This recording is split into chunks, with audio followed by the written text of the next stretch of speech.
Alors, les médecins, au départ, ce qu'on s'est aperçu, c'est qu'il y en a quelques-uns des plus leaders qui ont dit on va les faire nos prescriptions médicamenteuses dès le début. C'était une partie difficile. La partie d'un médecin pour utiliser un prescripteur aviseur, c'est peut-être la plus complexe. Quand on va arriver quelques mois plus tard où on reçoit des laboratoires électroniques, c'est très simple. Je regarde, je signe.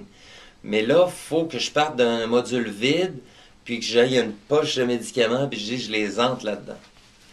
Ça demande une certaine confiance de comprendre qu'une fois que c'est fait, quand je vais revoir le patient, la liste des médicaments va être là. Puis si j'ai rien changé, c'est d'un simple clic, je vais tout renouveler.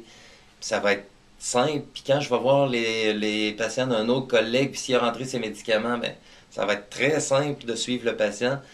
Ben, le fait que on avait été capable de camper le projet en disant sur un an et demi, ben, si vous voulez que ça marche, il faut qu'on les rentre nos médicaments. Il faut qu'on rentre nos allergies, il faut qu'on rentre nos antécédents. Puis ça, c'est pas un autre qu'un le docteur lui-même qui devra le faire.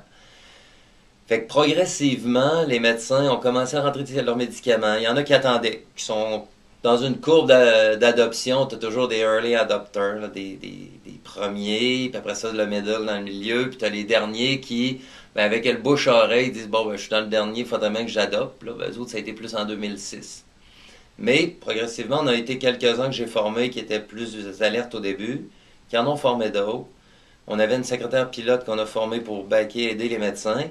Puis, moi, j'étais là aussi pour aider. On s'est doté d'outils pour soutenir les médecins à distance par partage d'écran. Au début, on se servait des outils de Microsoft là, pour faire du shadowing, là, du partage d'écran. Mais après ça, on a acheté d'Amware. Ça coûtait 90$ par licence. On a acheté 3 licences. La secrétaire pilote, moi. Puis, quand le médecin avait un petit problème, comment ça se fait dans ce médicament-là? Il pouvait m'appeler ou appeler la secrétaire pilote, puis elle rentrait en assistance à distance, puis elle pouvait, avec sa souris, comme clic, clic, clic, comme ça. C'est que ça, on s'est aperçu que c'était moins intrusif que de dire ben je te donne un cours d'une heure, puis je viens m'asseoir à côté de toi, puis quand le patient est là, je rentre dans ton bureau, puis je viens te déranger. Tandis que là, oups, je prends le téléphone, la souris se fait tout, le patient est là, puis j'ai pas de l'air trop nono, puis tiens, je viens d'apprendre en même temps. L'autre chose qu'on s'était aperçu, ça valait la peine de former les médecins avec des petites capsules. Au début, on a eu des formations de 3 heures.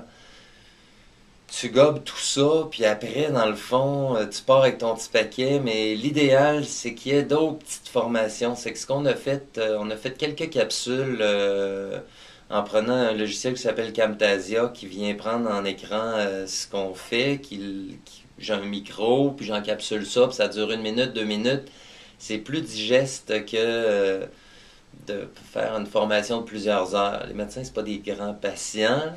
Ils ont beaucoup d'ouvrages. Tu leur donnes un petit vidéo que tu envoies par Internet. C'est facile, ça, à regarder 1 minute ou deux, puis tu viens d'apprendre, faire un apprentissage supplémentaire.